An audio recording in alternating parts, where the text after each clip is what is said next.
विधायक दल की बैठक खत्म हो गई है। सबका धन्यवाद करने के साथ ही नए मुख्यमंत्री का ऐलान और उनको फूलों का हार पहना दिया गया है। इसी के साथ ही नए सिरे से मध्य प्रदेश को आगे ले जाने की जिम्मेदारी शिवराज सिंह चौहान से। यकीनन अब पत्रकार सवाल पूछना चाहेंगे क्योंकि उनकी सीएम पद से छुट्टी करते हुए मोहन यादव को यह जिम्मेदारी दी गई है। उज्जैन दक्षिण से तीसरी बार हैट्रिक लगाकर चुनावी मैदान में सभी विधायक उनको बधाई देते हुए यहां तस्वीरों में आप देख पा रहे हैं। और यकीनन जिस तरह का माहौल था, किसी को अंदाजा भी नहीं था, किसी को भी अंदाजा नहीं था कि मोहन यादव को कमान सौंपी जाएगी, क्योंकि वहां पर या तो नरेंद्र तोमर के पक्ष में कार्यकर्ता नारेबाजी कर रहे थे, या शिवराज सिंह चौहान के पक्ष में नारेबाजी हो रही थी, या प्रहलाद पटेल के कार्यकर्ता वहां पर पहुंचे हुए थे, उनके समर्थन में अपनी बात कह रहे थे। लेकिन मोहन यादव के रूप में मुख्यमंत्री मिलेगा मध्य प्रदेश को, इसका अंदाजा किसी को भी नहीं था। शिवराज सरकार में उच्च शिक्षा मंत्री रहे, संघ के करीबी माने जाते रहे। इनका चुनाव प्रचार जब ये उज्जैन दक्षिण में कर रहे थे तो मैंने इनके साथ कवरेज भी की थी, इनका इंटरव्यू भी लिया था। उस समय अपनी जीत के लिए पूरा जोर लगाए हुए थे प्रधानमंत्री नरेंद्र मोदी के चेहरे को लेकर। और अब देखिए किस तरह से किस्मत चमकी एक विधायक की, एक शिक्षा मंत्री की। इन तस्वीरों में आप देख सकते हैं फूलों के गुलदस्ते के साथ चहल पहल काफी ज्यादा भोपाल दफ्तर में। भारतीय जनता पार्टी के मोहन यादव को बना दिया गया मुख्यमंत्री। शिवराज सिंह चौहान की कर दी गई है छुट्टी। विनोद अग्निहोत्री जी हमारे साथ स्टूडियो में जुड़े हुए हैं, उनके पास में चलूं। उसके पहले सईद अंसारी और हमारे साथ हमारे तमाम दूसरे भी, रवीश पाल सिंह जुड़े हुए हैं, अशोक सिंघल हमारे साथ जुड़े हुए हैं। सईद, अब सीधे आपके पास आते हुए, 58 साल के मोहन यादव को कमान दी गई है भारतीय जनता पार्टी की ओर से। अब यहीं से नई चुनौती उनके सामने, ताकि 29 की 29 सीटों पर क्लीन स्वीप करे बीजेपी 2024 के चुनाव में। सईद,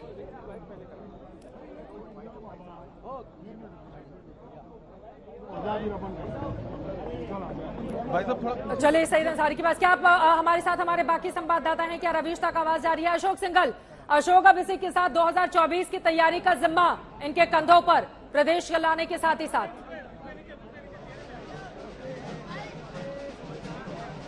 बिल्कुल बिल्कुल चित्रा, इसमें कोई दो राय नहीं। 2024 अब टारगेट है।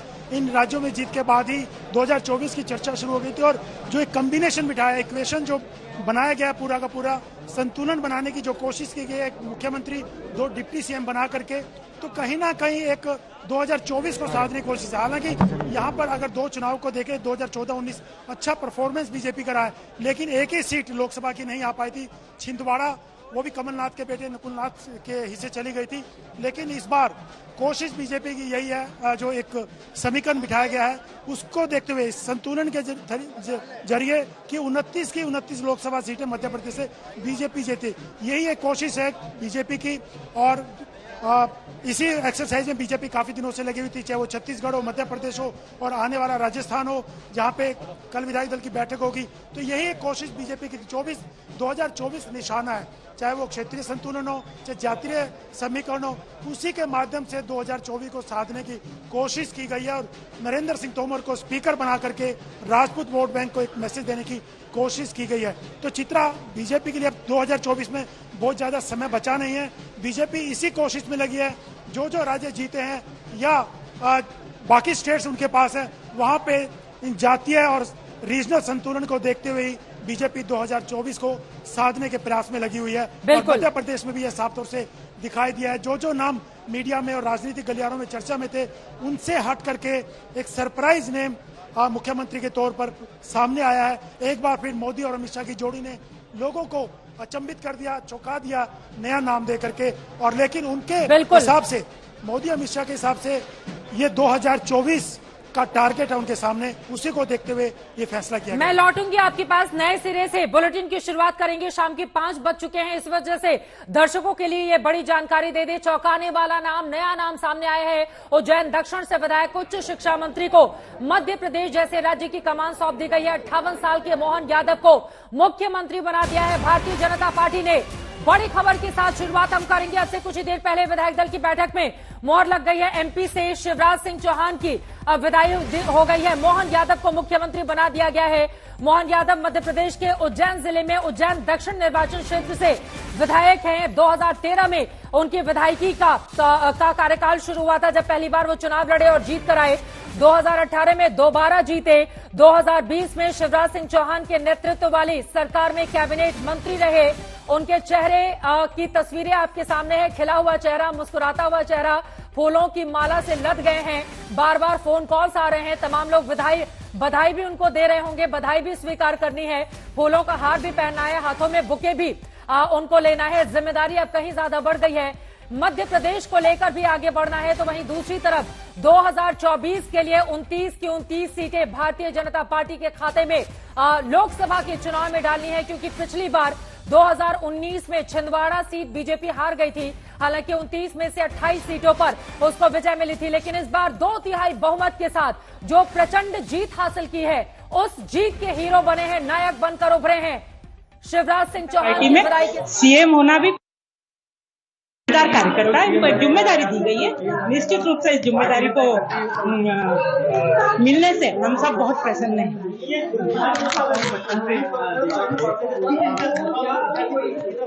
विद्यार्थी परिषद से ही राष्ट्रीय स्तर तक काम किया है। उनकी गुड़िया बहुत छोटी थी, इतनी बड़ी गुड़िया उनकी बेटी का बालक है, वो बेटी बहुत इतनी बड़ी थी तब शिवा भैया विधायक हुआ करते थे। उन्होंने कहा मोहन तेरी गुड़िया घुटने चलती है कि नहीं चलती है? तो भैया बोले भैया मैं जब निकलता हूँ घर से वो सोई रहती है, मैं पहुँचता हूँ तब वो सोई रहती है, तो मैं घर पहुँच के देख के बताऊंगा। ऐसी बिना किसी पद पे रहे भी वो इतने व्यस्त और प्रवास में रहते थे, निश्चित रूप से पार्टी का काम करते थे।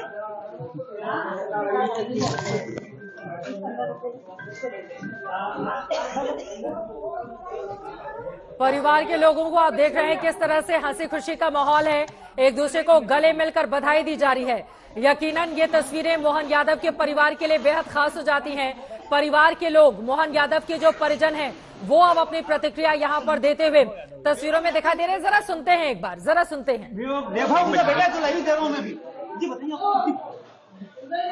आप बहुत खुशी हो रही है जब भी जान के आप सबके सामने पता चला, बता नहीं सकते कि बहुत कितनी खुशी हो रही है। बहुत बहुत धन्यवाद आप सबका, बहुत खुशी हो रही है। जय श्री महाकाल, जय महाकाल। कल्पना भी की थी आप लोगों ने, कभी सोचा, सपने में भी सोचा था? मैंने अभी बताया जैसे कि भारतीय जनता पार्टी का कोई भी कार्यकर्ता कभी कल्पना नहीं करता है कि वो पीएम बनेगा, सीएम बनेगा या कुछ भी बनेगा। जैसी पार्टी ने जिम्मेदारी दी है वैसे हम निभा रहे हैं। बिल्कुल, बहुत बहुत धन्यवाद भैया, बहुत बहुत धन्यवाद। परिवार के ये तमाम लोग हैं, यकीनन अपनी खुशी को, वैभव यादव को आपने सुना, मोहन यादव के बेटे, उनकी ओर से खुशी को जिन शब्दों में पिरोया गया है वो अभूतपूर्व है। हमारे संवाददाता भी वहां पर नजर आ रहे हैं। हमारा आज तक का माइक, क्या हम उस कैमरे से वीडियो सुना सकते हैं, दिखा सकते हैं? परिवार के लोगों से भी बातचीत हो रही है। ये देखिए, परिवार में खुशी का माहौल है। इस वक्त हमारे संवाददाता दिखाई दे रहे हैं उनके परिजन से बातचीत करते हुए। यकीनन परिवार में खुशी का माहौल है। परिवार के लोग कितने खुश होंगे इस बात को शब्दों में पिरोकर बता पाना काफी ज्यादा मुश्किल होगा, क्योंकि अचानक से ये नाम सामने आता है और उसके बाद छा जाता है, मुख्यमंत्री बन जाता है। सीधे में विनोद अग्निहोत्री जी स्टूडियो में पहुंच चुके हैं। विनोद जी, दूर दूर तक मोहन यादव का कहीं भी नाम नहीं था, किसी ने सोचा भी नहीं था, और जिन दो को डिप्टी सीएम बनाया गया है उनका नाम दूर दूर तक नहीं था। तो इन नामों पर मोहर, ये क्या बताता है? देखिए, पहली बात तो चित्रा जी, जब आपने उनका इंटरव्यू किया था आपको भी नहीं लगा होगा कि आप भावी मुख्यमंत्री का इंटरव्यू कर रही हैं। ऐसा बिल्कुल नहीं लगा था, मैं आपको बताऊं, लेकिन आज लग रहा है कि पूछ लेना चाहिए था सवाल उनसे। बिल्कुल। तो देखिए, ऐसे ही फैसलों के लिए नरेंद्र मोदी जी और अमित शाह जाने जाते हैं। बिल्कुल बिल्कुल। वो चाहे अभी आप बता रही थी कि पीछे की लाइन में बैठे थे वो। अब भूपेंद्र पटेल जब विधायक दल की बैठक हो रही थी वो भी पीछे बैठे हुए थे। जब गुजरात में जब उनका नाम आया वो भी पीछे बैठे हुए थे। तो अब हम लोगों को बैक बेंचर पे ध्यान देना पड़ेगा, मीडिया के लोगों को। हम लोग जब अपना विश्लेषण करते हैं तो हम लोग उन्हीं चेहरों पर नजर टिकाते हैं जो नामी गिरामी चेहरे होते हैं। लेकिन मोदी जी अपने नाम से जेब से जो पुड़िया निकालते हैं नाम की या देते हैं अपने पर्यवेक्षकों को, वो कुछ और ही होती है। मैं मोहन यादव जी के बारे में जल्दी से बता दूं, जब मैं इनका इंटरव्यू करने गई थी, गांव एरिया में जाकर ये चुनाव प्रचार कर रहे थे, तो वहां पर खूब सारे फल मंगाए गए थे और बहुत सारी महिलाएं और पुरुष भी बैठे हुए थे, गांव के ग्रामीण क्षेत्र के लोग थे, और इनके वजन के हिसाब से फल को तौला गया और फिर वहां पर डिस्ट्रीब्यूट किया गया। ये एक अलग तरह का कल्चर है। वो लोग भी बहुत खुश दिखाई दे रहे थे, आशीर्वाद भी मिला, लेकिन उनका आशीर्वाद इस रूप में बनेगा कि वो मुख्यमंत्री बन जाएंगे, इसकी कल्पना तो उज्जैन दक्षिण के लोगों ने भी शायद मोहन जी को भी नहीं रही होगी कल्पना इस तरह की। और सबसे बड़ी बात यह है, ये एक बड़ा फैसला किया है भारतीय जनता पार्टी ने।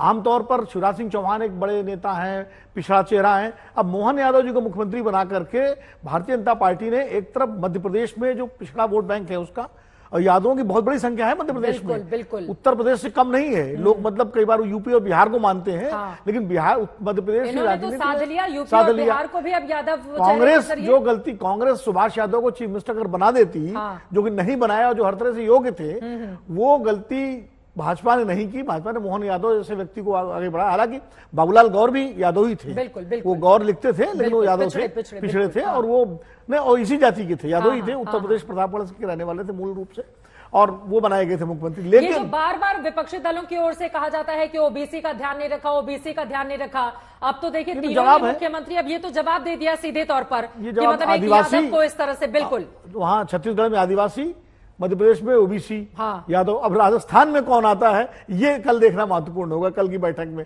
लेकिन ये बड़ा दूरगामी फैसला है। और सबसे बड़ी बात देखिए, नरेंद्र सिंह तोमर को स्पीकर बनाया जा रहा है, जैसे वहां रमन सिंह को बनाने की बात है, तो ये एक तरह से बैलेंसिंग भी है कि नरेंद्र सिंह तोमर यहाँ केंद्रीय कृषि मंत्री थे, प्रदेश अध्यक्ष रह चुके हैं और बड़े हैवी वेट हैं, तो सदन भी चलाने में दिक्कत नहीं होगी उनको। उनके परिवार के लोगों का बयान सामने आ रहा है। आज हमारे मामा जी को हम सबको मिला है, क्योंकि उनने और ईमानदारी से, बहुत ईमानदारी से करा है देश के लिए काम, तो उसका फल उनको मिला है। आपके दिल में कभी ऐसा सोचा भी था अपने सपने में कि हाँ, हमने सोचा था। हाँ, मेहनत किया था, भगवान ने फल दिया है और मेहनत करेंगे आगे चल के। बड़ी बहन बड़ी है।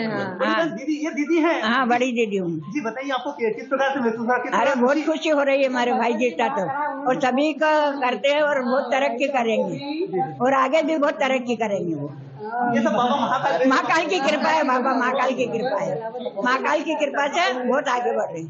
अब बताओ, महाकाल कितने बड़े भक्त थे वो? हाँ, महाकाल तो बहुत बड़े भक्त थे। महाकाल तो जब यहाँ उज्जैन आते तो महाकाल तो जाना होता ही था उनका भी। हाँ हाँ, अभी सुबह भी महाकाल होकर ही आया। ये इनकी बड़ी बहन है कलावती यादव। जी दीदी, आप बताएं किस प्रकार जी कितनी खुशी आपको? खुशी तो है, भारतीय जनता पार्टी की बम्पर जीत मिली और पार्टी का क्या आपने कल्पना भी की थी इससे कि भगवान महाकाल का आशीर्वाद है, पार्टी का आशीर्वाद है, और निश्चित रूप से बहुत खुशी की बात है। उन संघर्ष भी बहुत है, 1984 से सतत काम किया है भारतीय जनता पार्टी का, और हम विद्यार्थी परिषद से विद्यार्थी। राहुल भाई यार, वो एक ईयरफोन। नाम क्या? नाम बताइए आपका?